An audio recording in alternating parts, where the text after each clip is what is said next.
부처님의 말씀. 길은 밖에 있지 않다. 너 자신 안에 있다. 다른 곳에서 찾으려 하지 마라. 신성한 강물에 몸을 씻는다고, 영험한 산에 오른다고 길이 열리는 것이 아니다. 모든 문제의 근원도, 모든 해답의 시작도, 그리고 내가 찾아 헤매는 그 길도 모두 너 자신 안에 있다. 부처님의 말씀에서 제1부 밖으로만 향하는 시선. 1. 세상에서 가장 높은 탑. 아주 먼 옛날 대륙의 동쪽 끝 거대한 산맥과 푸른 바다가 만나는 곳에 마노라라는 이름의 왕국이 있었습니다. 마노라 왕국은 보석 세공 기술로 세상의 이름이 높았고, 그 중에서도 가장 위대한 건축물은 왕궁 한가운데에 하늘을 찌르듯이 솟아있는 영원의 탑이었습니다. 사람들은 그 탑 꼭대기에 신들이 사는 세상으로 가는 문이 있다고 믿었고, 그 문을 연 사람은 영원한 행복과 지혜를 얻게 된다고 믿었습니다. 이 탑을 세운 사람은 마노라 왕국의 현왕인 카필라 대왕이었습니다. 그는 자신의 유일한 아들이자 후계자인 아란 왕자가 이 세상 누구보다 먼저 그 영원의 탑 꼭대기에 올라 신들의 지혜를 얻기를 간절히 바랐습니다. 아란 왕자는 아버지의 기대를 한 몸에 받는 총명하고 용감하며 완벽한 청년이었습니다. 그는 왕국 최고의 스승들로부터 세상의 모든 지식을 배웠고, 가장 뛰어난 장군에게서 무술을 익혔습니다. 그의 검술은 바람처럼 날카로웠고, 그의 지혜는 맑은 샘물처럼 깊었습니다. 그는 매일 아침 동쪽 창으로 떠오르는 해를 보며 영원의 탑을 향해 기도했습니다. 아란 왕자의 아침 기도문. 5. 위대한 하늘이시여, 저 하늘 끝에 닿아 있는 영원의 탑 꼭대기에 깃든 지혜시여, 부디 저를 굽어 살피시어 제가 그 문을 열 자격이 있는 자가 되게 하소서. 세상의 모든 악과 어리석음을 물리칠 힘을 주시고 제 백성들을 영원한 행복으로 이끌 지혜를 내려주소서. 저의 길은 오직 저 탑 꼭대기를 향해 있나이다. 그의 목표는 분명했습니다. 그는 영원의 탑 꼭대기에 올라 외부의 신성한 힘으로부터 위대한 지혜를 얻어 그것으로 자신의 왕국을 다스리고자 했습니다. 그는 길이 저 위에, 저 바깥에 있다고 굳게 믿었습니다. 그의 모든 훈련과 공부는 오직 그 외부의 목표를 향한 준비 과정일 뿐이었습니다. 하지만 그의 마음속에는 누구에게도 말하지 못한 깊은 그림자가 있었습니다. 밤이 되어 혼자 있을 때면 그는 종종 원인 모를 불안과 공허함에 휩싸이곤 했습니다. 그는 왕국의 모든 것을 가졌고 모든 사람의 존경을 받았으며 위대한 목표까지 가지고 있었지만 그의 마음은 늘 무언가 채워지지 않은 듯 텅 비어 있었습니다. 그는 이 불안의 원인이 아직 자신이 탑에 오를 자격이 부족하기 때문이라고 생각했습니다. 그래서 더욱더 훈련에 매달리고 더욱더 어려운 책을 파고들었습니다. 그는 자신의 내면을 들여다보는 대신 끊임없이 외부의 성취를 통해 내면의 공허를 덮으려 했습니다. 그에게는 어린 시절부터 함께 자란 시종이자 친구인 수카가 있었습니다. 수카는 글을 모르고 무술도 할 줄 몰랐지만 그의 눈빛은 늘 평온했고 그의 얼굴에는 잔잔한 미소가 떠나지 않았습니다. 어느 날 저녁, 훈련을 마치고 지쳐 앉아있는 아란에게 수카가 조용히 물었습니다. 왕자님, 무엇이 그리 왕자님을 힘겹게 하십니까? 아란은 한숨을 쉬며 대답했습니다. 수카, 나는 매일같이 노력하고 있지만 영원의 탑은 여전히 너무나 멀게만 느껴진다. 내가 과연 저 탑에 오를 자격이 있는 것일까? 내 안에는 왜 이리도 알 수 없는 불안이 가득한 것일까? 수카는 잠시 생각하더니 발밑에 굴러다니는 작은 조약돌 하나를 주어 아란에게 건넸습니다. 왕자님, 이 돌멩이가 아름다운 보석이 되려면 어떻게 해야 할까요? 그야 물론 훌륭한 장인이 깎고 다듬어야겠지. 그렇습니다. 하지만 아무리 위대한 장인이라도 이 돌멩이 안에 보석이 될 가능성이 없다면 결코 보석을 만들어낼 수 없습니다. 장인의 손길은 그저 돌멩이 안에 이미 있는 아름다움을 밖으로 드러내줄 뿐이지요. 어쩌면 왕자님께서 찾으시는 지혜도 저 높은 탑 꼭대기에만 있는 것이 아니라 왕자님의 마음속에 이미 보석처럼 숨겨져 있는 것은 아닐까요? 아라는 수카의 말을 이해할 수 없었습니다. 지혜가 내 안에 있다니 그것은 너무나 터무니없는 소리처럼 들렸습니다. 위대한 힘과 지혜는 언제나 위대한 장소, 신성한 공간, 즉 외부에서 오는 것이라고 그는 배워왔기 때문입니다. 그는 수카의 말을 어리석은 자애순진한 생각으로 치부해버렸습니다. 그는 자신의 길이 오직 저 높은 곳을 향해 있다고, 그 길만이 유일한 진실이라고 다시 한번 굳게 다짐했습니다. 그의 시선은 여전히 자신의 발밑이 아닌 저 아득히 높은 탑 꼭대기에만 고정되어 있었습니다. 이 신성한 강, 마르지 않는 갈증, 아란의 마음속 불안은 날이 갈수록 깊어졌습니다.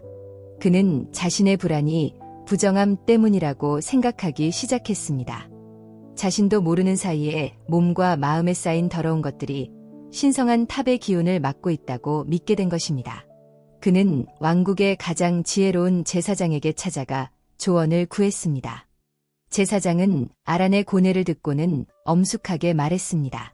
왕자님, 그것은 왕자님의 몸과 마음이 아직 정화되지 않았기 때문입니다. 동쪽 산맥 너머에는 정화의 강이라 불리는 성스러운 강이 흐르고 있습니다. 그 강물은 하늘의 눈물이 모여 만들어진 것으로 어떤 더러움도 씻어내는 신성한 힘을 가지고 있습니다. 그 강에 가서 7번 몸을 씻고 기도를 드리십시오. 그러면 왕자님의 모든 불안은 사라지고 영원의 탑에 오를 수 있는 깨끗한 몸과 마음을 얻게 될 것입니다. 아라는 그 말을 듣고 큰 희망을 느꼈습니다. 그렇다. 문제는 바로 내 안의 더러움이었다. 그리고 그 해답은 저 멀리 있는 신성한 강에 있었다. 그는 즉시 긴 여행을 떠날 채비를 했습니다.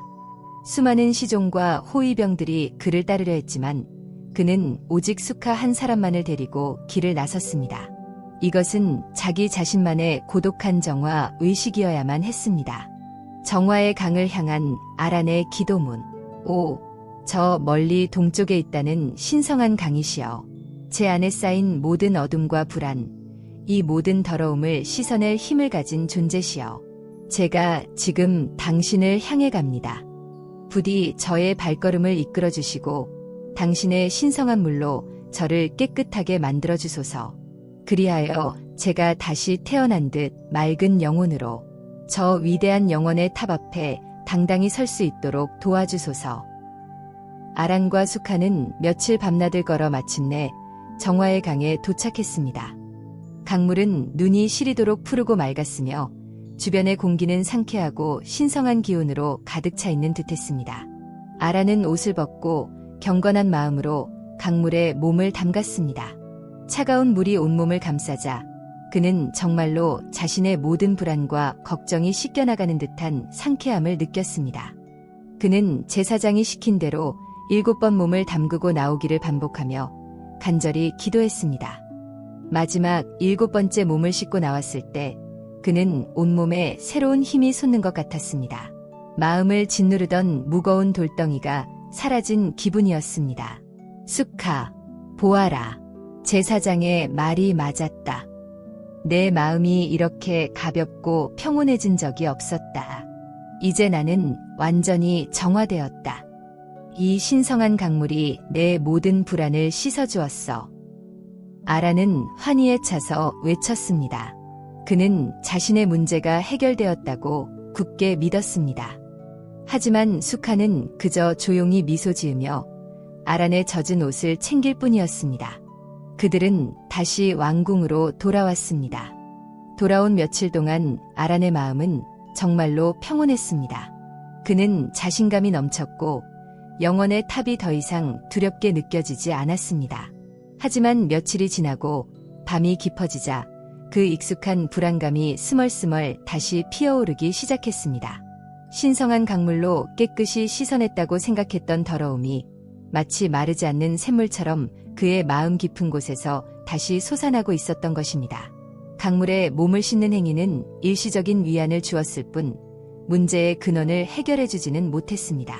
그의 불안은 외부의 더러움 때문이 아니었기 때문입니다. 그것은 바로 그의 마음 안에서, 그의 생각 안에서 만들어지고 있었기 때문입니다. 아라는 절망에 빠졌습니다. 신성한 강물조차도 자신을 구원하지 못했다면 이제 어디에서 길을 찾아야 한단 말인가. 그의 시선은 다시 왕국 밖에 또 다른 신성한 장소를 찾아 헤매기 시작했습니다. 그는 여전히 자신의 안을 들여다볼 생각은 하지 못한 채 더 멀리 밖으로만 해답을 찾아 헤매고 있었습니다. 3. 위대한 현자의 동굴. 정화의 강에서도 해답을 찾지 못한 아라는 더욱 깊은 절망에 빠졌습니다. 그의 마음속 공허는 이전보다 더 크고 어둡게 느껴졌습니다. 그는 이제 신체적인 정화만으로는 부족하며 위대한 지혜를 가진 현자의 가르침, 즉 외부로부터 오는 지식만이 자신을 구원할 수 있다고 믿게 되었습니다. 그는 나라 안팎의 모든 현자들에 대한 소문을 수집하기 시작했습니다. 그러던 중 남쪽 끝에 험준한 산맥 깊은 곳, 구름이 걸려있는 아찔한 절벽의 동굴에 세상의 모든 비밀을 알고 있는 위대한 현자가 살고 있다는 이야기를 듣게 되었습니다. 사람들은 그 현자가 수백 년을 살았으며 과거와 미래를 꿰뚫어보는 신비한 능력을 가졌다고 말했습니다. 아란의 눈이 다시 한번 빛났습니다. 그렇다. 바로 그분이다. 세상의 모든 비밀을 아는 현자라면 내 마음속 이 고통의 비밀 또한 알고 계실 것이다. 그분의 가르침을 들으면 나는 비로소 완전한 지혜를 얻어 영원의 탑에 오를 수 있을 것이다. 그는 다시 길을 떠날 준비를 했습니다. 이번 여행은 정화의 강으로 가는 것보다 훨씬 더 위험하고 험난한 길이었습니다. 왕과 신하들은 모두 극구 말렸지만 아란의 결심은 확고했습니다. 그는 이번에도 오직 수카만을 데리고 위대한 현자가 산다는 남쪽의 산맥을 향해 떠났습니다. 현자를 향한 아란의 기도문. 5. 남쪽 산맥 깊은 곳에 숨어 계신 위대한 현자시여. 세상의 모든 지식을 품고 계시며 모든 비밀을 꿰뚫어 보시는 분이여. 길 잃은 어리석은 왕자가 지금 당신께로 갑니다. 저의 어두운 마음에 지혜의 빛을 비춰주시고 제가 가야 할 올바른 길을 가르쳐 주소서. 당신의 말씀 한마디가 저를 구원할 유일한 밧줄임을 믿나이다. 수십 일에 걸친 험난한 여정 끝에 아란과 수카는 마침내 현자가 산다는 동굴 앞에 도착했습니다. 동굴은 깊고 어두웠으며 그 안에서는 기이하고 신비로운 향냄새가 흘러나오고 있었습니다. 아란은 긴장된 마음으로 동굴 안으로 들어섰습니다. 동굴 안쪽에는 백발의 머리카락과 수염이 땅에 끌릴 정도로 긴 한 노인이 눈을 감고 조용히 앉아 있었습니다. 그가 바로 위대한 현자였습니다. 아란은 현자 앞에 엎드려 자신의 고통을 모두 털어놓았습니다.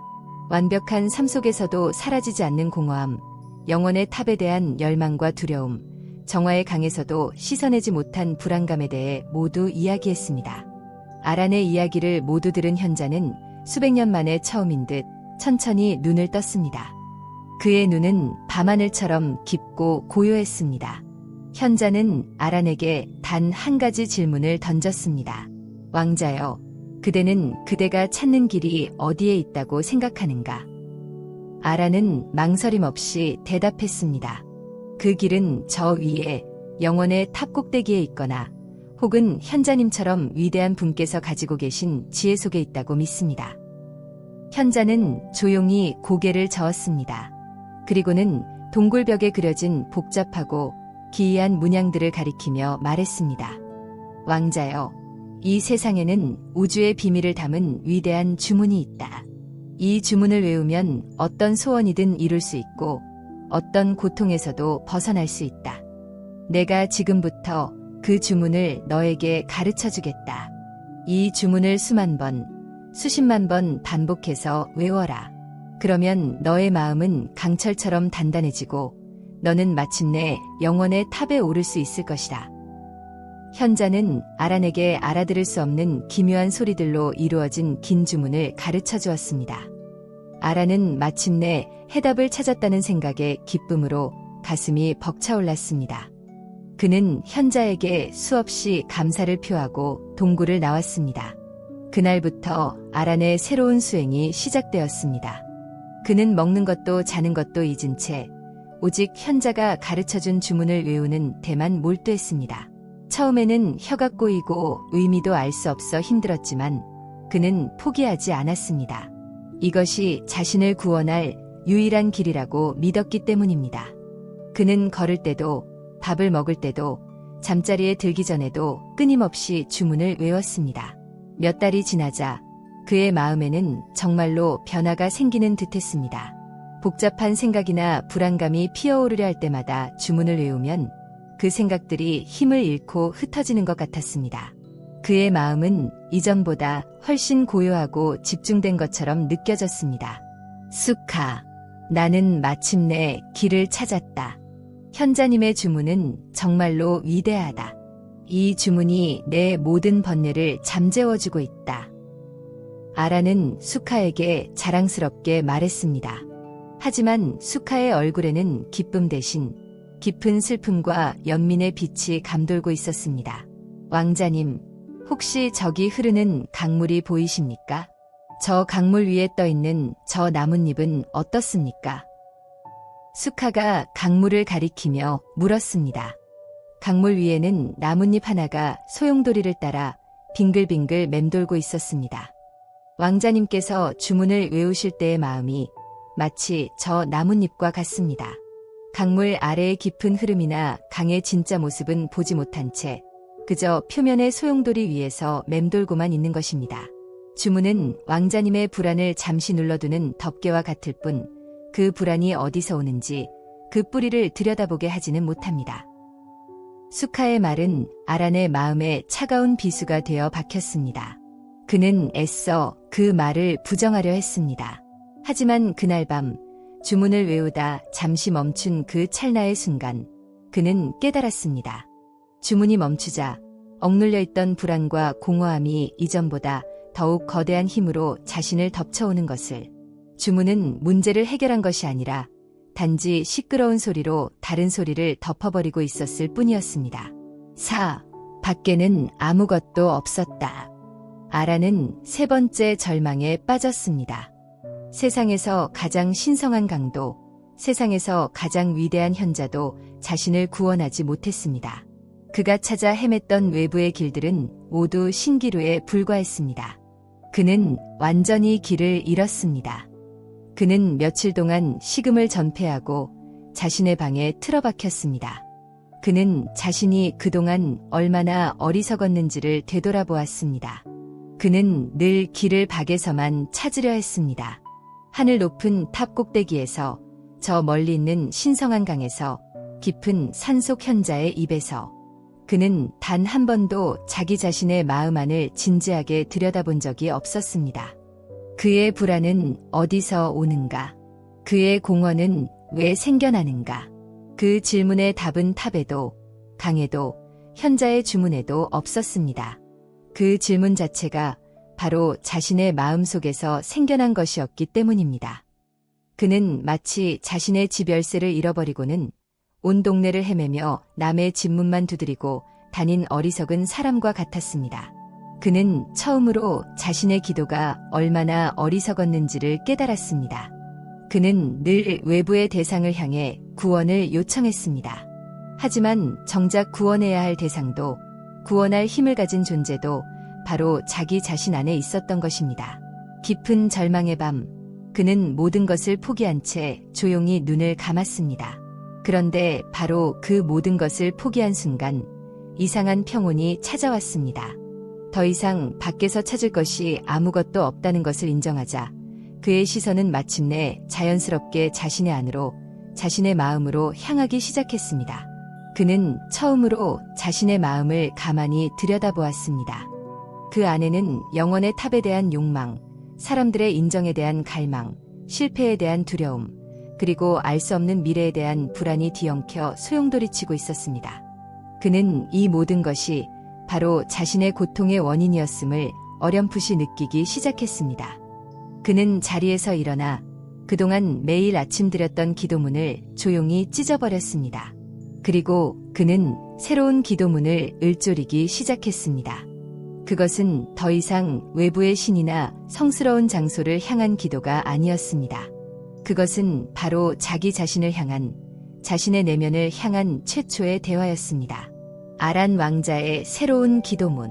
나는 이제 더 이상 밖에서 길을 찾지 않으리라. 나의 불안은 내 마음이 일으키는 것이고 나의 공허는 내 마음이 만들어내는 것임을 알겠다. 나는 이제 내 안으로 들어가 이 모든 것들이 어디에서 시작되는지 그 뿌리를 찾아내리라. 다른 누구도 아닌 나 자신이 나 자신의 등불이 되어 내 안의 어둠을 밝히리라. 아란은 마침내 깨달았습니다. 진정한 길은 저 하늘 위나 땅끝에 있는 것이 아니라 바로 자신의 한 뼘도 안 되는 마음 안에 있다는 것을. 그의 길고 긴 방황은 끝이 났지만 진짜 여정은 이제 막 시작되고 있었습니다. 밖으로만 향해 있던 그의 시선이 마침내 안으로 돌아온 순간 그는 진정한 구도의 첫걸음을 내디딘 것입니다. 제2부 마음의 지도를 그리다. 1. 침묵의 방.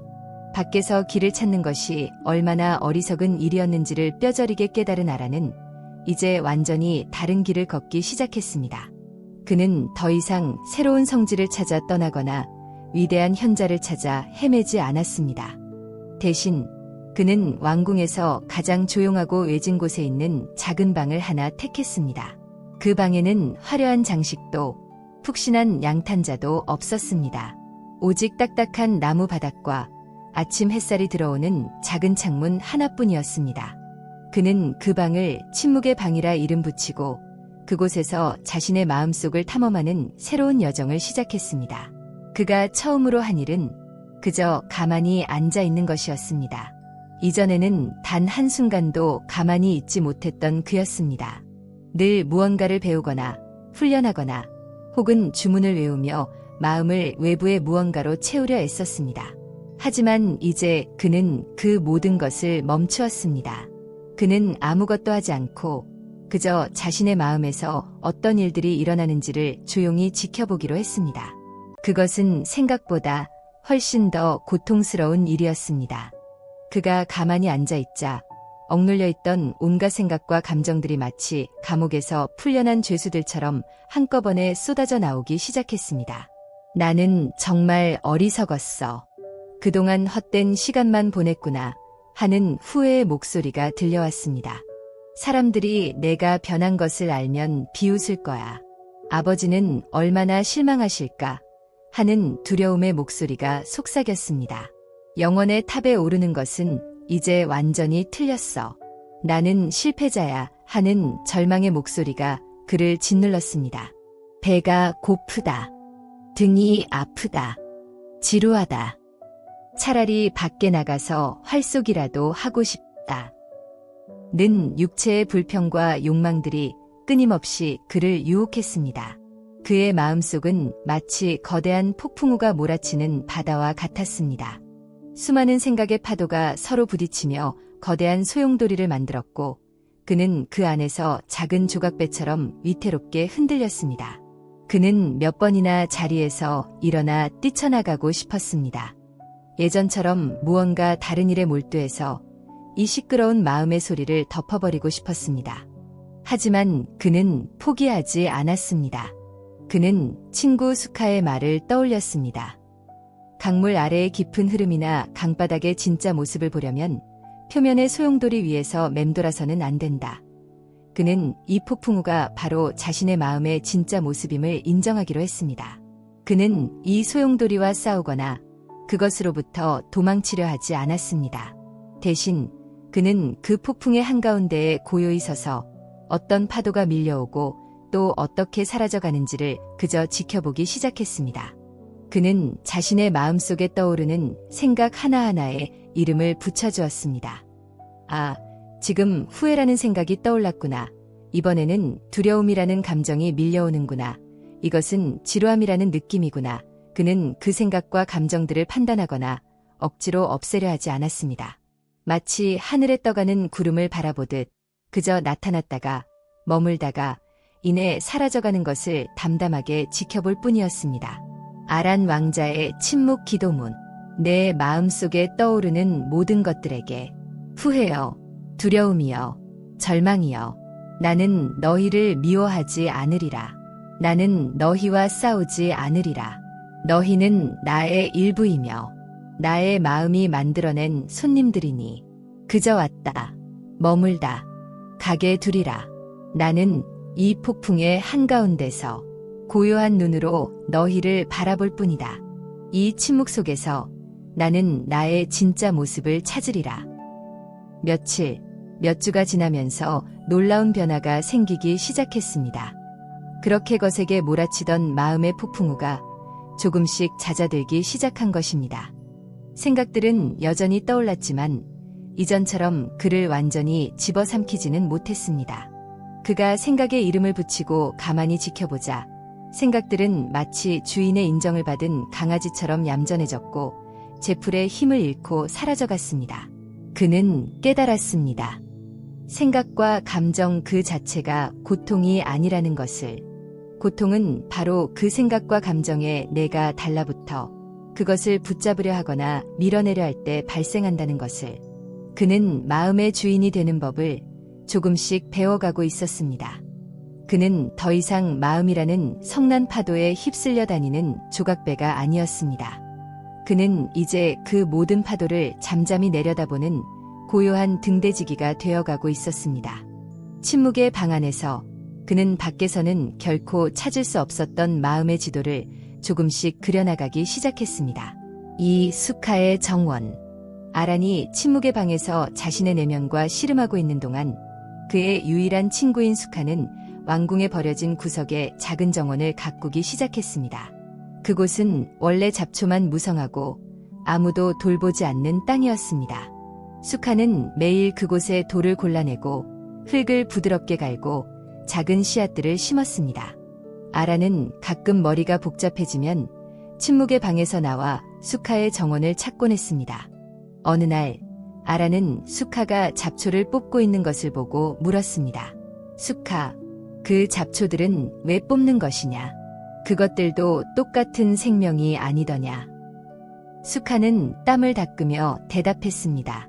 왕자님, 물론 잡초도 소중한 생명입니다. 하지만 제가 이 정원에 아름다운 꽃과 맛있는 채소를 키우고 싶다면 원치 않는 잡초는 뽑아주어야 합니다.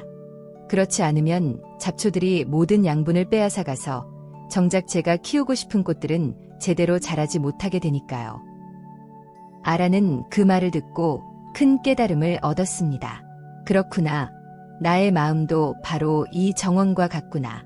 내 마음 속에는 아름다운 꽃과 같은 생각, 자비, 평화, 지혜, 도 있지만 쓸모없는 잡초와 같은 생각, 미움, 욕심, 어리석음, 도 함께 자라고 있구나.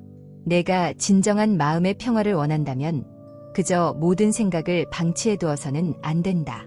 어떤 생각이 꽃이고 어떤 생각이 잡초인지를 명확히 알아보고 잡초와 같은 생각들은 부지런히 뽑아내고 꽃과 같은 생각들에는 정성껏 물을 주어 가꾸어야 하는구나.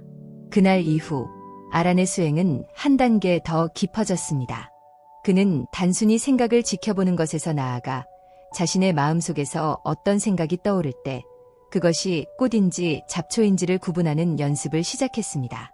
누군가 자신을 비난하는 말을 들었을 때 마음속에서 화라는 잡초가 쑥 올라오는 것을 알아차렸습니다. 예전 같았으면 그는 그 화에 휩쓸려 분노를 터뜨렸을 것입니다.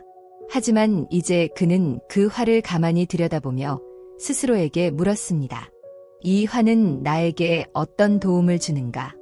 이 화를 키우면 내 마음의 정원은 어떻게 될 것인가? 그는 화가 자신과 남을 모두 해치는 독초임을 알았기에 그것을 더 키우지 않고 조용히 뽑아냈습니다. 반대로 고통받는 사람을 보았을 때 마음속에서 피어나는 불쌍히 여기는 마음, 연민, 은 아름다운 꽃과 같음을 알았습니다. 그는 그 마음이 피어날 때 그것을 소중히 여기고 더 활짝 피어날 수 있도록 따뜻한 햇살과 같은 관심을 기울여 주었습니다. 수카는 어느 날 아란에게 작은 나무 묘목 하나를 가져다 주었습니다. 왕자님, 이 나무는 물을 너무 많이 주어도 죽고 너무 적게 주어도 죽습니다. 햇빛을 너무 많이 받아도 타버리고 너무 받지 못해도 시들어버립니다. 이 나무를 잘 키우려면 언제나 알맞은 만큼의 물과 햇빛을 주어야 합니다. 너무 지나치지도 너무 모자라지도 않게 말입니다. 아라는 그 나무를 자신의 방 창가에 놓고 정성껏 돌보기 시작했습니다. 그는 나무를 돌보면서 자신의 마음을 다스리는 법 또한 그와 같다는 것을 배웠습니다. 수행에 대한 열정이 너무 지나쳐 조급해하는 것은 나무에 물을 너무 많이 주는 것과 같았고, 게으름에 빠져 수행을 소홀히 하는 것은 나무를 말려 죽이는 것과 같았습니다. 그는 모든 것에서 가운데 길, 즉 균형을 찾아야 함을 깨달았습니다. 먹는 것, 자는 것, 노력하는 것, 쉬는 것, 그 모든 것에서 어느 한쪽으로 치우치지 않는 지혜가 필요했습니다. 수카의 작은 정원은 아란에게 세상의 어떤 위대한 경전보다도 더 깊고 실질적인 가르침을 주고 있었습니다. 길은 밖에 있지 않았습니다. 길은 바로 자신의 마음이라는 정원을 어떻게 가꾸느냐에 달려 있었습니다. 마음의 4가지 얼굴. 아란의 내면 탐험은 점점 더 깊고 세밀해졌습니다. 그는 이제 자신의 마음이 단순히 하나의 덩어리가 아니라 여러 가지 다른 얼굴과 성격을 가진 존재들의 집합체라는 것을 발견했습니다. 그는 자신의 마음을 구성하는 4가지 주요한 얼굴을 알아차렸습니다. 첫 번째 얼굴은 몸이었습니다. 이전까지 그는 몸을 그저 정신을 담는 그릇이거나 혹은 극복해야 할 장애물 정도로만 여겼습니다. 하지만 이제 그는 몸에서 일어나는 모든 감각들이 마음의 상태를 비추는 거울임을 알게 되었습니다. 그는 자신의 호흡에 집중했습니다. 마음이 불안할 때는 호흡이 가쁘고 짧아졌고, 마음이 평온할 때는 호흡이 깊고 길어졌습니다. 그는 호흡을 억지로 바꾸려 하지 않고 그저 그 상태를 알아차리는 것만으로도 마음이 고요해지는 것을 경험했습니다. 그는 걷기 명상을 통해 발바닥이 땅에 닿는 느낌, 다리가 움직이는 감각 하나하나를 알아차렸습니다. 몸의 움직임에 집중하자 머릿속을 시끄럽게 채우던 잡념들이 저절로 사라졌습니다. 몸은 더 이상 감옥이 아니라 마음을 고요하게 만드는 가장 좋은 친구이자 도구가 되었습니다. 두 번째 얼굴은 느낌이었습니다. 그는 외부에 어떤 자극이 들어왔을 때 자신의 마음속에서 3가지 종류의 느낌, 즉 즐거운 느낌, 괴로운 느낌, 즐겁지도 괴롭지도 않은 느낌이 자동적으로 일어나는 것을 보았습니다. 예전에는 즐거운 느낌이 생기면 그것에 집착하여 영원히 붙잡으려 했었고, 괴로운 느낌이 생기면 그것을 혐오하여 어떻게든 밀어내려 발버둥 쳤습니다. 그리고 바로 그 집착과 혐오가 모든 고통의 시작이었습니다. 이제 그는 어떤 느낌이 일어나든 그것 또한 잠시 머물다 사라지는 구름과 같음을 알았습니다. 그는 즐거운 느낌이 일어날 때야 즐거운 느낌이구나 하고 알아차리고 그것에 매달리지 않았습니다. 괴로운 느낌이 일어날 때도 괴로운 느낌이구나 하고 알아차리고 그것과 싸우지 않았습니다. 느낌을 그저 느낌으로 바라보자 그것들은 더 이상 그를 지배하는 주인이 아니라 그저 잠시 왔다 가는 손님에 불과하게 되었습니다. 세 번째 얼굴은 마음의 작용, 생각이었습니다. 그는 자신의 마음이 한순간도 쉬지 않고 끊임없이 무언가를 만들어내고 있음을 보았습니다. 과거에 대한 후회, 미래에 대한 걱정, 남에 대한 판단, 자기 자신에 대한 평가 등 수많은 생각들이 쉴 새 없이 피어올랐다 사라졌습니다. 그는 이 모든 생각들이 실체가 없는 허상과 같음을 깨달았습니다. 마치 꿈속에서 겪는 일들처럼 그것들은 생생하게 느껴지지만 실제로는 존재하지 않는 것들이었습니다. 그는 생각의 흐름을 막으려 하지 않고 마치 강둑에 앉아 강물이 흘러가는 것을 바라보듯 자신의 생각의 흐름을 그저 지켜보았습니다. 생각과 자신을 동일시하지 않자 그는 생각의 소용돌이에서 벗어나 고요한 관찰자가 될 수 있었습니다. 네 번째 얼굴은 세상을 바라보는 틀, 고정관념이었습니다. 그는 자신이 세상을 있는 그대로 보는 것이 아니라 나는 왕자다, 남자는 이래야 한다, 옳은 것은 이것이고 그른 것은 저것이다, 같은 수많은 생각의 틀을 통해 세상을 보고 있음을 발견했습니다. 그리고 이 단단한 생각의 틀이야말로 자신을 고통스럽게 하고 다른 사람들과 갈등을 일으키는 가장 큰 원인이었습니다. 그는 자신이 가지고 있던 모든 고정관념들을 하나씩 꺼내어 질문하기 시작했습니다. 이것이 정말 진실인가? 이것이 반드시 옳은 것인가?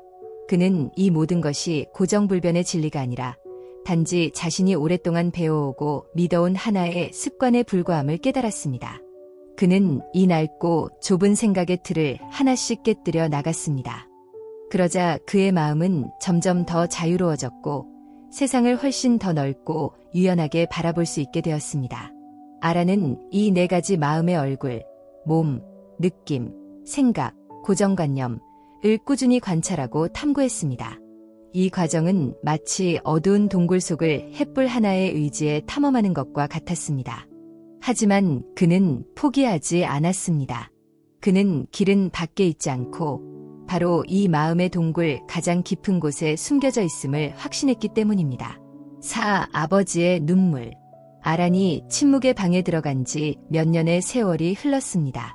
왕궁의 사람들은 활기차고 용맹했던 왕자가 변했다고 수군거렸습니다. 어떤 이들은 그가 병에 걸렸다고 했고 어떤 이들은 그가 마법에 걸렸다고도 했습니다. 가장 마음이 아픈 사람은 아버지인 카필라 대왕이었습니다. 그는 아들이 영원의 탑에 오를 준비는 하지 않고 방 안에 틀어박혀 아무것도 하지 않는 것을 도저히 이해할 수 없었습니다. 어느 날 카필라 대왕은 더 이상 참지 못하고 아란의 침묵의 방을 찾아갔습니다. 아란아, 내 아들아, 대체 무엇을 하고 있는 것이냐? 너의 목표는 저 영원의 탑이 아니었느냐? 어찌하여 모든 것을 포기한 사람처럼 이렇게 무기력하게 앉아만 있는 것이냐? 아버지는 눈물을 흘리며 아들을 다그쳤습니다.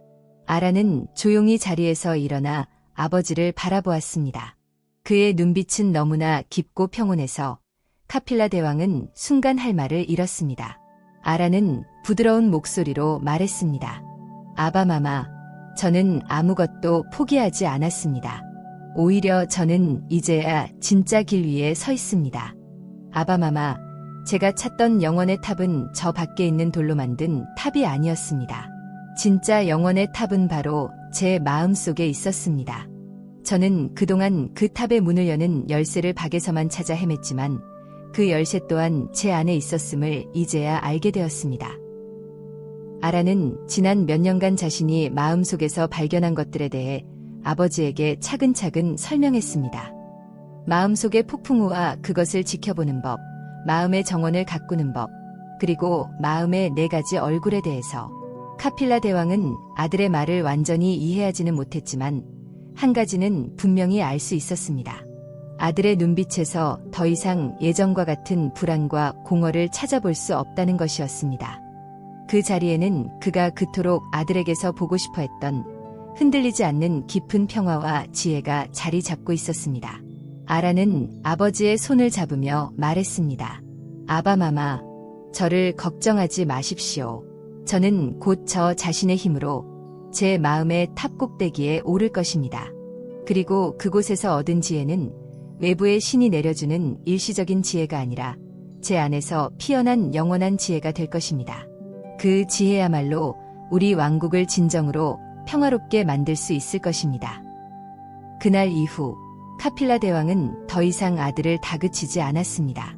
그는 비록 아들의 길을 이해하지는 못했지만 아들이 자신보다 더 깊고 위대한 길을 걷고 있음을 어렴풋이 느끼기 시작했습니다.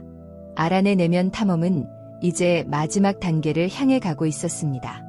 그는 자신의 마음을 구성하는 모든 요소들을 이해했고 그것들을 다스리는 법을 알게 되었습니다.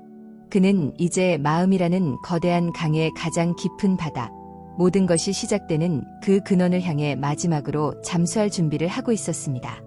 그곳에 바로 모든 고통의 뿌리가 숨겨져 있었고 동시에 모든 자유의 씨앗 또한 잠들어 있었습니다. 제3부 내 안에 길을 열다. 1. 마지막 문. 수카의 정원에서 그리고 침묵의 방 안에서 아라는 자신의 마음이라는 미지의 대륙을 탐험하는 위대한 탐험가와 같았습니다. 그는 자신의 몸과 느낌, 생각과 고정관념이라는 네 개의 강줄기를 따라 거슬러 올라가며 마침내 모든 강물이 시작되는 거대한 호수, 즉 마음의 근원에 이르게 되었습니다. 그는 이제 자신의 내면에서 일어나는 거의 모든 현상들을 알아차리고 그것들에 휩쓸리지 않고 고요히 바라볼 수 있는 힘을 갖게 되었습니다. 하지만 그의 마음속에는 아직 풀리지 않은 마지막 질문이 남아 있었습니다. 왜 나의 마음은 끊임없이 후회와 두려움, 욕망과 같은 잡초들을 만들어내는가? 왜 나는 즐거운 느낌에 집착하고 괴로운 느낌을 밀어내려 하는가? 왜 나의 마음은 이토록 불안정하고 늘 무언가를 찾아 헤매는가? 이 모든 것들이 시작되는 최초의 원인은 과연 무엇인가? 그는 이 마지막 질문에 대한 답을 찾기 위해 이전과는 비교할 수 없을 정도로 깊고 고요한 명상 속으로 들어가기로 결심했습니다. 그는 왕궁에서 가장 깊고 조용한 빛 한 점 들지 않는 지하의 석실을 자신의 마지막 수행 장소로 택했습니다. 그곳은 마치 마음의 가장 깊은 곳, 모든 것이 태어나기 이전의 원초적인 어둠과도 같은 공간이었습니다.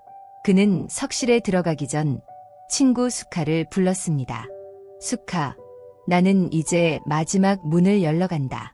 이 문을 열기까지 얼마나 오랜 시간이 걸릴지 알 수 없다.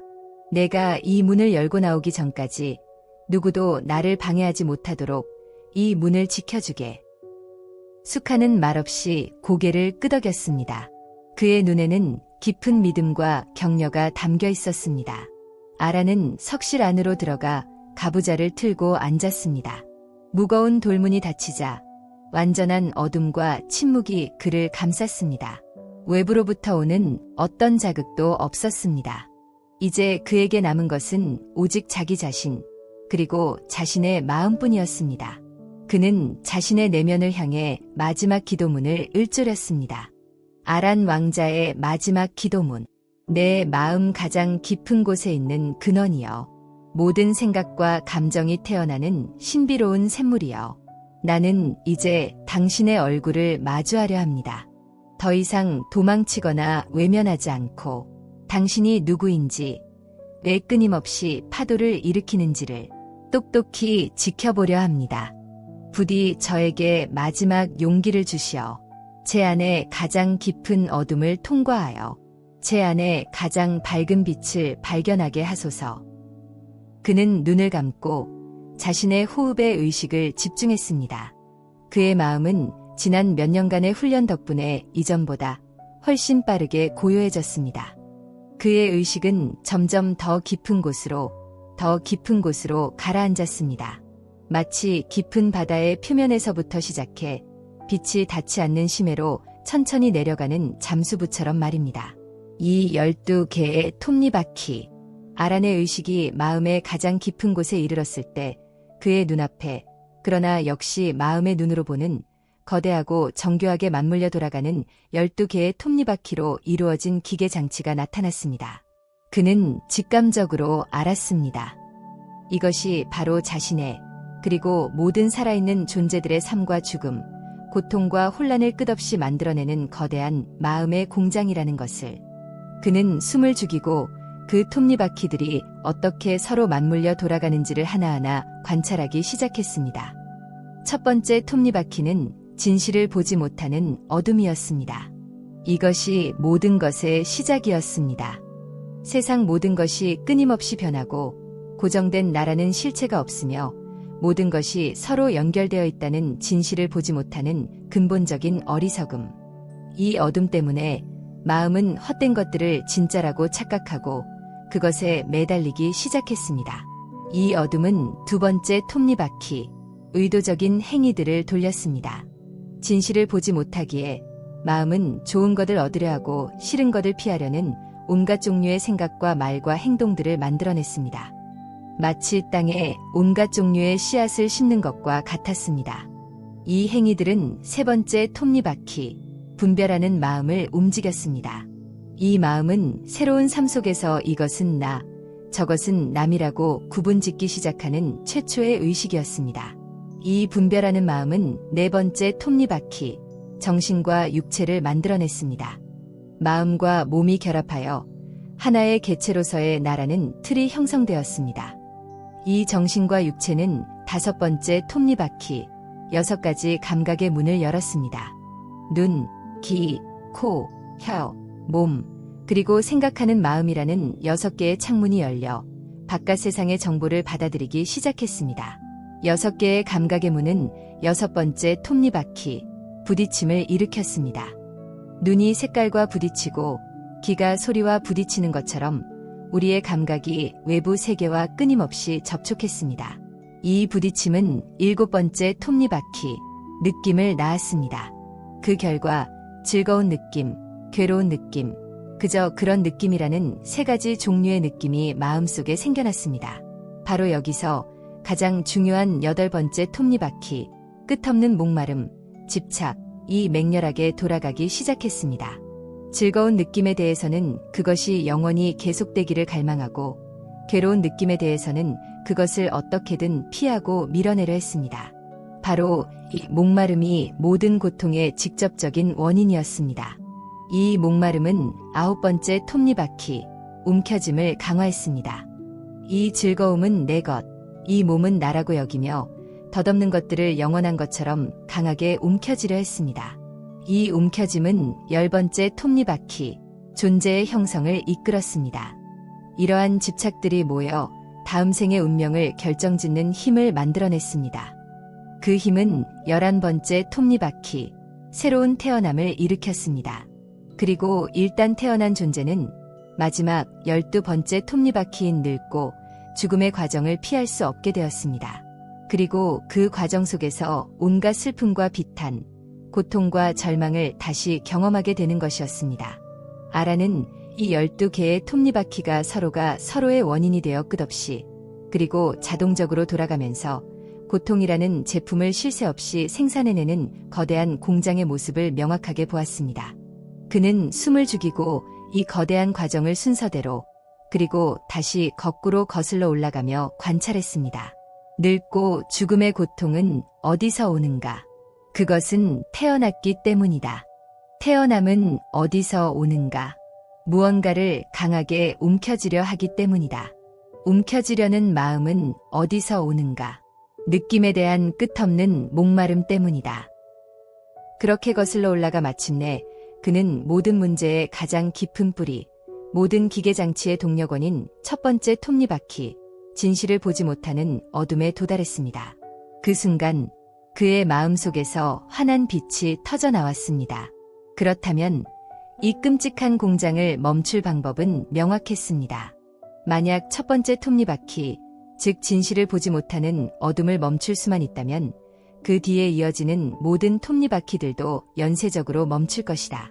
끝없는 목마름이 멈추면 움켜쥐려는 마음도 멈출 것이다. 태어남이 멈춘다면 늙고 죽는 모든 고통 또한 완전히, 영원히 사라질 것이다. 이것은 그가 지금까지 해온 모든 탐구의 최종 결론이었습니다. 고통은 운명이 아니었습니다. 그것은 명확한 원인과 조건에 의해 작동하는 하나의 시스템이며, 따라서 그 시스템의 동력원을 끄면 반드시 멈출 수 있는 것이었습니다. 그는 마침내 모든 고통의 구조를 이해했고, 그 고통이 끝날 수 있다는 위대한 희망을 자신의 마음 안에서 발견했습니다. 3. 내 안의 길을 발견하라. 이제 그에게 남은 것은 마지막 질문이었습니다. 어떻게 하면 이 진실을 보지 못하는 어둠이라는 1번째 톱니바퀴를 멈출 수 있는가? 그의 마음속에 자신이 걸어온 모든 길이 파노라마처럼 스쳐 지나갔습니다. 밖으로만 길을 찾아 헤맸던 1번째 어리석음, 쾌락과 고통이라는 양극단에 치우쳤던 2번째 어리석음, 그리고 마침내 자신의 마음 안으로 들어와 마음의 정원을 가꾸고 마음의 지도를 그렸던 지난 몇 년간의 수행 과정. 그는 깨달았습니다. 그가 지난 몇 년간 침묵의 방과 수카의 정원에서 닦아왔던 그 길이 바로 이 거대한 마음의 공장을 멈출 수 있는 유일한 길이라는 것을, 그의 지혜의 눈앞에 그 길이 8갈래의 밝은 빛으로 이루어진 하나의 온전한 길로 선명하게 떠올랐습니다. 이것이 바로 그가 스스로의 경험을 통해 찾아낸 자기 자신 안에 이미 존재하고 있던 내 안의 길이었습니다. 바르게 보기, 세상과 나 자신을 있는 그대로 치우침 없이 보는 지혜. 모든 것은 변하고 고정된 실체가 없으며 서로 연결되어 있다는 진실을 아는 것, 그리고 삶은 고통이며 그 원인은 내 안의 집착이고 그 고통은 사라질 수 있으며 그 길이 있다는 것을 명확히 이해하는 것, 이것이 바로 진실을 보지 못하는 어둠을 걷어내는 빛이었다. 바르게 생각하기, 내 마음의 정원에서 잡초와 같은 생각, 미움, 욕심, 어리석음을 뽑아내고 꽃과 같은 생각, 사랑, 너그러움, 지혜를 키우는 것. 바르게 말하기, 다른 사람과 나 자신에게 상처를 주는 거짓말이나 험한 말을 멈추고 진실하고 부드러우며 따뜻한 말을 하는 것. 바르게 행동하기, 다른 생명을 해치거나 남의 것을 빼앗는 행동을 하지 않고 모든 존재에게 이로움을 주는 행동을 하는 것. 바르게 생활하기, 남을 속이거나 해를 끼치는 방식으로 살아가지 않고 정직하고 올바른 방법으로 살아가는 것. 바르게 노력하기, 마음의 정원을 가꾸는 농부처럼 게으르지도 조급하지도 않게 꾸준히 그리고 부지런히 마음의 잡초를 뽑고 꽃에 물을 주는 것. 바르게 마음 챙기기, 지금 이 순간 내 안에 4가지 얼굴, 몸, 느낌, 생각, 고정관념에서 일어나는 모든 현상들을 놓치지 않고 명확히 알아차리며 늘 깨어있는 것. 바르게 집중하기, 흩어지고 산란한 마음을 고요한 호수처럼 한 곳에 부드럽게 모아 깊고 안정된 평화의 상태에 드는 것. 이 8갈래의 길은 따로따로가 아니었습니다. 그것들은 서로가 서로를 돕고 의지하며 하나의 온전한 길을 이루어 우리를 완전한 지혜와 자유로 이끌어가는 완벽한 마음의 지도였습니다.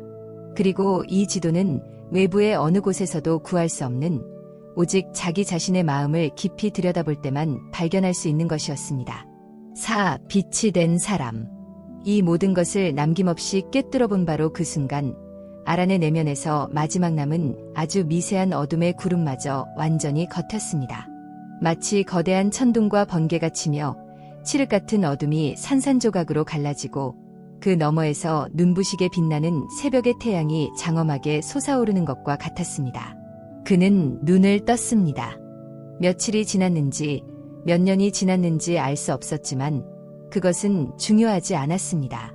그는 더 이상 진리를 찾아 헤매는 고통스러운 구도자 아란이 아니었습니다. 그는 마침내 모든 고통의 톱니바퀴를 멈추고 위대하고 완전한 깨달음을 성취한 존재, 깨달은 이, 붓다가 되었습니다. 그의 마음은 더 이상 흔들리지 않는 거대한 대지와 같았고 그의 지혜는 온 세상을 남김없이 비추는 밝은 태양과 같았으며 그의 자비는 메마른 땅을 적시는 시원한 단비와 같았습니다. 그는 자리에서 일어나 무거운 돌문을 밀고 밖으로 나왔습니다. 밖에서 그를 기다리고 있던 수카는 아란의 모습을 보고 깜짝 놀랐습니다. 그의 모습은 이전과 같았지만 그에게서 풍겨나오는 분위기는 완전히 달라져 있었습니다. 그의 눈빛에는 더 이상 고뇌나 집념의 그림자가 없었습니다. 그 자리에는 깊이를 알 수 없는 평온함과 온 세상을 따뜻하게 끌어안는 듯한 무한한 자비, 그리고 흔들리지 않는 지혜의 빛이 가득했습니다. 수카는 자신의 친구가 마침내 길을 찾았음을, 아니, 자기 자신이 바로 길이 되었음을 알 수 있었습니다. 아란은 자신을 기다리고 있던 아버지와 수카를 향해 부드럽게 미소 지었습니다. 아바마마, 수카, 저는 마침내 영원의 탑 꼭대기에 올랐습니다. 제가 그토록 찾아 헤매던 길은 저 밖에 있는 돌탑이 아니라 바로 제 마음 안에 있었습니다. 그리고 그 길을 여는 열쇠 또한 제 안에 있었습니다. 그의 목소리는 조용했지만 그 어떤 웅변보다도 더 큰 힘을 가지고 있었습니다. 그는 더 이상 외부의 신에게 구원을 청하는 나약한 왕자가 아니었습니다. 그는 자기 안에서 영원한 지혜의 샘물을 발견한 완전하고 자유로운 인간이 되었습니다. 그의 길고 긴 개인적인 탐험은 끝났습니다. 하지만 그는 알았습니다. 이제부터가 진짜 시작이라는 것을. 세상에는 여전히 자기 자신처럼 길을 밖에서만 찾으며 고통스럽게 헤매는 수많은 사람들이 있다는 것을. 그는 이제 그들에게 길이 밖에 있지 않고 바로 당신들 안에 있다는 소식을 전해주어야 했습니다. 자기 안의 길을 찾아 걸어갈 수 있는 구체적인 지도를 나누어 주어야 했습니다. 한 인간이 자기 자신과의 길고 긴 싸움을 마침내 끝내고 자기 안에서 완전한 자유를 얻는 위대한 순간이었습니다. 이제 그는 그 자유의 빛을 세상 모든 존재들과 함께 나누기 위해 새로운 길을 떠날 준비를 하고 있었습니다. 제4부 내 안에 빛을 나누다. 1. 세상으로 나아가는 길. 지하 석실의 깊은 어둠 속에서 마침내 자기 안에 영원한 빛을 발견한 아란은 더 이상 예전의 아란이 아니었습니다. 그는 이제 깨달은 이, 즉 붓다가 되었습니다. 그의 마음은 고요한 호수와 같았고 그의 지혜는 어둠을 밝히는 등불과 같았습니다. 그는 자신을 짓누르던 모든 불안과 공허에서 완전히 자유로워졌습니다. 그는 며칠 동안 그 지극한 평화 속에서 머물렀습니다. 그러던 어느 날 그는 왕궁의 높은 창가에 서서 아래를 내려다보았습니다. 그의 눈에는 여전히 무언가를 찾아 헤매며 바쁘게 오가는 사람들의 모습이 보였습니다. 어떤 이는 더 많은 재물을 얻기 위해, 어떤 이는 더 높은 명예를 얻기 위해, 또 어떤 이는 다른 사람의 사랑을 얻기 위해 밖으로만 내달리고 있었습니다. 그들의 모습은 마치 길을 잃어버린 채 서로 다른 방향으로 필사적으로 달려가는 과거의 자기 자신을 보는 것 같았습니다. 그 순간 그의 마음속에서 깊고 뜨거운 감정이 샘솟았습니다. 그것은 바로 모든 살아있는 존재들을 향한 끝없는 사랑과 애틋함, 즉 자비심이었습니다. 저들도 나와 똑같구나. 모두 행복해지기를 원하지만 그 행복이 어디에 있는지 몰라 저렇게 밖에서만 길을 찾고 있구나. 저들 역시 자기 안에 이미 완전한 보석이 있다는 사실을 알지 못한 채 길가에 하찮은 돌멩이들을 줍기 위해 평생을 헤매고 있구나. 그는 자신만이 이 평화를 누리는 것은 의미가 없다고 생각했습니다. 자신이 발견한 이 내 안의 길 잃은 모든 이들에게 알려주어야겠다고 결심했습니다. 진정한 지혜는 혼자만 간직할 때가 아니라 다른 사람과 나눌 때 비로소 완성된다는 것을 그는 알았습니다. 그는 아버지인 카필라 대왕과 친구 수카에게 자신의 결심을 말했습니다. 아바마마, 그리고 나의 벗수카여, 저는 이제 길을 떠나려 합니다. 카필라 대왕은 슬픈 얼굴로 물었습니다. 아들아, 이제 막 내 안의 길을 찾았다고 하지 않았느냐? 그런데 또 어디로 길을 떠난다는 말이냐? 아라는 부드럽게 미소 지으며 대답했습니다. 아바마마, 이전의 여행은 길을 찾기 위한 여행이었습니다. 하지만 이제부터의 여행은 길을 나누기 위한 여행입니다. 저는 이제 사람들에게 그들이 찾아 헤매는 길이 저 멀리 어딘가에 있는 것이 아니라 바로 각자의 마음 안에 있다는 소식을 전해주려 합니다. 수카가 물었습니다. 왕자님, 하지만 세상 사람들은 왕자님의 말을 믿어줄까요? 그들은 여전히 영원의 탑을 숭배하고 신성한 강을 찾아 헤매고 있는데요. 그렇기에 내가 가야만 한다. 수카, 나는 그들에게 어려운 이론을 가르치려는 것이 아니다. 나는 다만 나의 경험을 나누어 주려 한다. 내가 어떻게 길을 잃었고 어떻게 내 안에서 길을 찾았는지에 대한 이야기를 들려줄 것이다. 그리고 그들이 스스로 자신의 마음을 들여다볼 수 있도록 그 방법을 친절하게 안내해 줄 것이다. 낚시를 해서 물고기를 잡아주는 것이 아니라 스스로 물고기를 잡는 법을 가르쳐주는 것처럼 말이다. 그의 결심은 확고했습니다. 그는 왕자의 화려한 옷을 벗고 가장 소박하고 평범한 수행자의 옷으로 갈아입었습니다. 그는 아무것도 가지지 않고 오직 자신의 깨달음과 자비심만을 가지고 길을 떠났습니다. 그의 개인적인 여정은 끝났지만 모든 존재를 위한 그의 더 위대하고 장엄한 여정은 이제 막 시작되고 있었습니다. 이 첫 번째 길동무. 붓다가 가장 먼저 찾아간 곳은 그가 한때 어리석은 고행을 했던 깊은 산속의 고행자 마을이었습니다. 그곳에는 여전히 수많은 수행자들이 스스로를 학대하며 고통 속에서 진리를 찾고 있었습니다. 그들은 붓다를 보자 처음에는 비웃었습니다. 보시오, 저기 고행을 포기하고 편안한 길을 택한 자가 다시 나타났소. 그는 우리에게 무슨 할 말이 있단 말이오. 붓다는 그들 앞에 조용히 앉아 자신의 이야기를 시작했습니다. 그가 어떻게 쾌락이라는 극단에서 공허함을 느꼈고 또 어떻게 고통이라는 반대 극단에서 절망을 느꼈는지, 그리고 그 모든 해답이 결국 자신의 마음 안에서 발견되었는지에 대해 담담하게 이야기했습니다. 벗들이여, 여러분은 마치 목마른 사람이 바닷물을 마시는 것과 같습니다. 고통을 통해 진리를 찾으려는 것은 더 큰 고통을 불러올 뿐입니다. 진정한 샘물은 여러분의 발밑, 바로 여러분의 마음 속에서 솟아나고 있습니다. 제발 밖으로만 향한 시선을 거두고 여러분 자신의 내면을 들여다보십시오. 그의 말은 진솔했고 그의 눈빛은 깊은 연민으로 가득 차 있었습니다. 대부분의 고행자들은 그의 말을 이해하지 못하고 고개를 저었지만 그중 몇몇 젊은 수행자들의 마음이 움직이기 시작했습니다. 그들 역시 오랫동안 고행을 해왔지만 마음의 평화를 얻기는커녕 고통과 집념만 더욱 커지는 것을 느끼고 있었기 때문입니다. 그들은 붓다에게 물었습니다. 그렇다면 우리는 어떻게 해야 합니까? 어떻게 해야 우리 안의 길을 찾을 수 있습니까? 붓다는 미소 지으며 대답했습니다.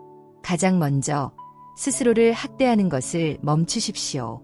그리고 그저 고요히 앉아 여러분의 마음속에서 어떤 일들이 일어나는지 가만히 지켜보십시오. 여러분의 마음은 성난 원숭이처럼 날뛰겠지만 인내심을 갖고 지켜보면 점차 고요해질 것입니다. 그 고요함 속에서 여러분은 비로소 자신의 진짜 모습을 보게 될 것입니다. 그의 가르침을 따른 몇몇 수행자들은 얼마 지나지 않아 자신들의 마음속에서 놀라운 평화가 깃드는 것을 경험했습니다. 그들은 붓다의 발 아래 엎드려 그의 제자가 되기를 청했고 붓다와 함께 세상 사람들에게 내 안의 길을 안내하는 여정에 동참했습니다. 붓다는 그렇게 자신의 첫 번째 길동무들을 얻었습니다. 3. 모든 사람의 마음속에 있는 길. 붓다와 그의 제자들은 인도의 넓은 땅을 걸어다니며 만나는 모든 사람에게 차별 없이 가르침을 전했습니다. 그의 가르침은 언제나 같았습니다. 길은 밖에 있지 않습니다. 당신 안에 있습니다. 어느 날 그는 한 부유한 상인을 만났습니다. 상인은 평생 모은 막대한 재산을 신들에게 바치고 거대한 신전을 지으면 죽어서 하늘나라에 갈 수 있다고 믿고 있었습니다. 그는 붓다에게 물었습니다. 위대한 스승이시여, 제가 얼마나 더 많은 보물을 바쳐야 신들의 세상으로 가는 문을 열 수 있겠습니까? 붓다는 상인의 정원을 가리키며 말했습니다. 상인이여, 당신의 정원에 있는 저 망고나무를 보시오. 저 나무가 달고 맛있는 망고 열매를 맺는 것은 당신이 하늘에 기도를 드리기 때문이 아니오. 그것은 바로 저 망고나무 안에 이미 망고를 맺을 수 있는 씨앗과 힘이 있기 때문이오. 당신이 할 일은 그저 햇빛과 물을 주고 나무가 잘 자랄 수 있도록 돌보아주는 것뿐입니다. 당신의 마음도 저 망고나무와 같습니다. 행복과 평화의 씨앗은 이미 당신의 마음 안에 있습니다. 밖에서 신을 찾기 전에 먼저 당신의 마음이라는 나무를 정성껏 돌보십시오. 미움이라는 잡초를 뽑아내고 사랑이라는 물을 주며 욕심이라는 벌레를 잡아내십시오. 그러면 당신의 마음 속에서 저절로 행복이라는 열매가 열릴 것입니다. 상인은 그 말을 듣고 큰 깨달음을 얻었습니다. 그는 더 이상 밖으로 재물을 쌓는 데 집착하지 않고 자신의 마음을 다스리는 법을 배우기 시작했습니다. 또 한 번은 낮은 신분 때문에 평생을 차별받고 고통 속에 살아온 한 가난한 여인을 만났습니다.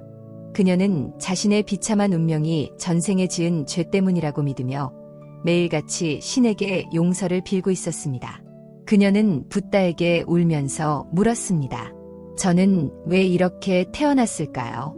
이 끔찍한 운명에서 벗어날 길은 없는 것일까요? 붓다는 그녀의 눈을 따뜻하게 바라보며 말했습니다. 여인이여, 당신의 가치는 당신의 신분이나 다른 사람의 평가에 의해 정해지는 것이 아니오. 길가에 핀 작은 들꽃을 보시오. 그 꽃은 누가 알아주지 않아도 스스로의 힘으로 아름답게 피어납니다. 당신의 마음 안에도 그 들꽃처럼 고귀하고 아름다운 본성이 잠들어 있습니다. 다른 사람이 당신을 어떻게 보든 당신의 운명이 어떻다고 말하든 그것에 흔들리지 마시오. 대신 당신의 마음을 들여다보시오. 그 안에 있는 사랑과 친절함, 그리고 어려움을 견뎌내는 강인한 힘을 발견하십시오. 당신이 당신 자신을 존귀하게 여길 때 세상의 그 누구도 당신을 함부로 할 수 없습니다. 당신의 운명을 바꾸는 길은 신의 용서가 아니라 바로 당신 자신을 사랑하고 믿는 마음 안에 있습니다. 여인은 붓다의 말을 듣고 용기를 얻었습니다. 그녀는 더 이상 자신의 운명을 탓하며 슬퍼하지 않았고 자기 안의 힘을 믿고 당당하게 살아가는 법을 배우게 되었습니다. 이처럼 붓다는 만나는 모든 사람에게 그들의 문제의 해답이 바로 각자의 마음 안에 있음을 일깨워 주었습니다. 그는 왕에게는 백성을 다스리는 지혜가 그의 마음 안에 있다고, 농부에게는 풍년을 만드는 힘이 그의 마음 안에 있다고, 예술가에게는 위대한 영감이 그의 마음 안에 있다고 가르쳤습니다. 그는 사람들에게 외부의 무언가에 의존하는 대신 자기 자신의 내면을 탐구하고 그 안에서 지혜와 평화를 찾도록 안내했습니다. 영원의 탑 앞에서 그렇게 45년의 세월이 흘렀습니다. 붓다의 가르침은 들불처럼 퍼져나가 수많은 사람들이 그의 제자가 되어 내 안의 길을 걷고 있었습니다. 붓다는 이제 80의 노인이 되었습니다.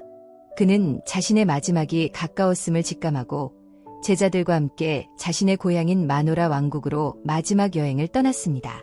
그가 왕국에 도착했을 때 늙은 카필라 대왕은 눈물을 흘리며 아들을 맞이했습니다. 그리고 왕궁 한가운데에는 여전히 영원의 탑이 하늘을 찌르듯이 솟아 있었습니다.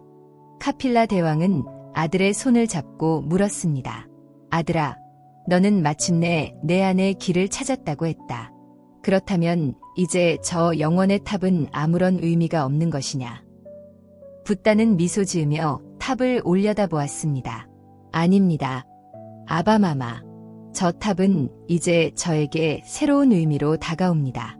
예전에 저에게 저 탑은 외부에 있는 목표였습니다. 하지만 지금 저에게 저 탑은 내 마음의 상징입니다.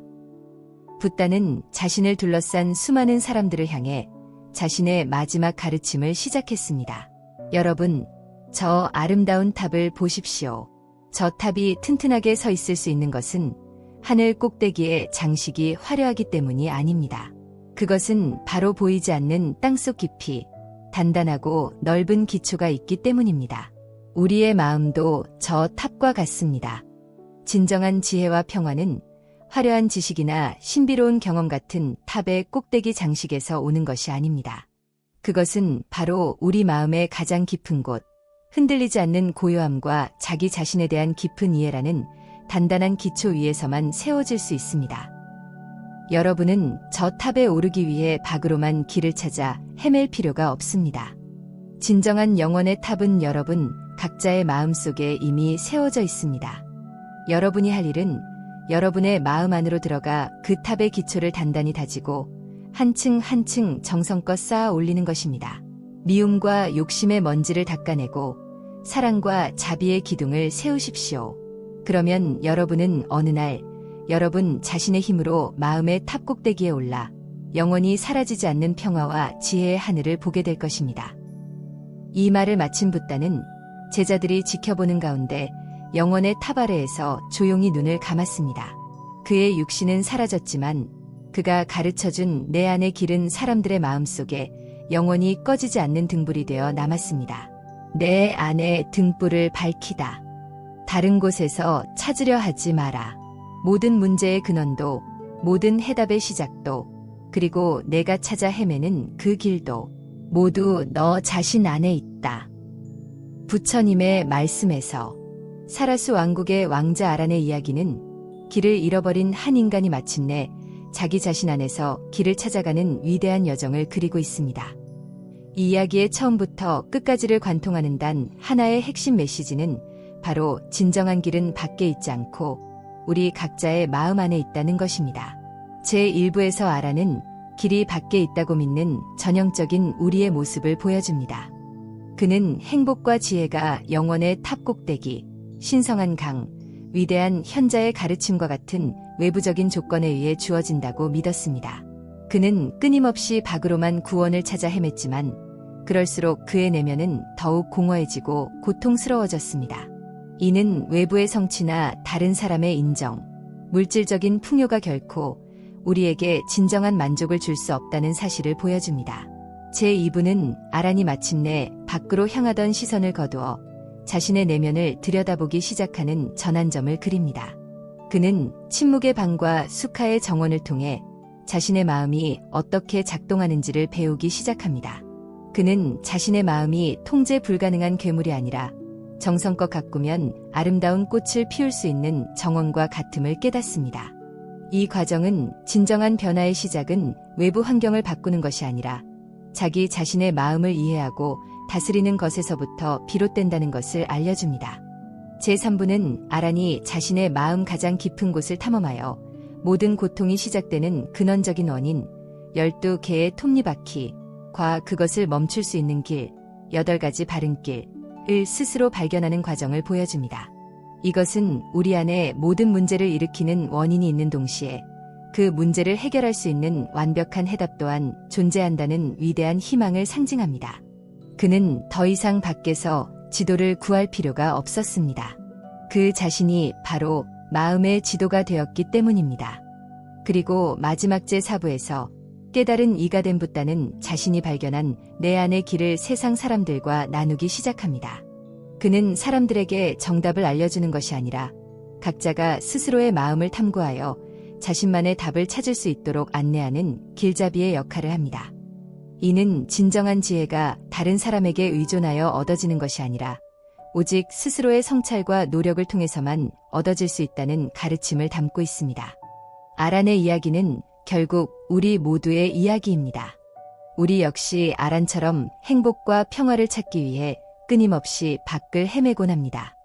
더 좋은 직장, 더 많은 돈, 더 멋진 연인, 더 많은 사람들의 인정을 얻으면 행복해질 것이라고 믿습니다. 하지만 이 이야기는 우리에게 질문합니다. 당신이 정말로 찾아야 할 길이 그곳에 있느냐고.